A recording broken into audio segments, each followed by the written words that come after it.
Zgjidhja ime sa herë që nuk di se çfarë të gatuaj ishte pse me patate me pulë. Është një nga gatimet më të shpejta, më të thjeshta, më të shijshme për familjen ime, edhe e di që do hanë të gjithë.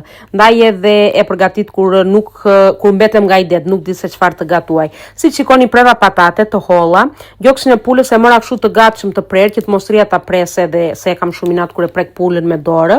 Do t'i hedh brenda, siç mund të shikoni, erza sa më shumë aq më mirë, krip, rigon, piper, tamerik, mustardi hodha nga lart, edhe pak ujë që të munden që të valojnë të gjitha këto bashkë. Do t'i trazoj mire që të përhapen të gjitha erzat edhe mustarda në të gjithë tepsinë.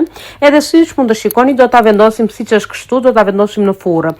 Nuk e mbuloj me diçka, se edhe patatet edhe pula zihen me një herë, nuk është mish qëngjë, për shembull, ose mish viçi që do shumë orë që të ziej dhe do mbuluar me letër kuzhine. Ndaj edhe e vendos ashtu. Në anë të tepsisë tani do përgatit një çik sallatë që ua kam treguar edhe herë tjetër që është apostafat për ta skuqur në tiganë.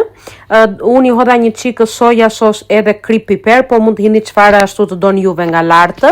Në fund fare kuptohet që do përgatitim një kafe greke. Pi unë në çafë të madhe që të ngope me kafe.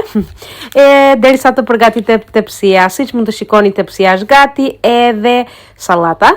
Të na bëj mirë, të kaloni bukur. Ciao ciao.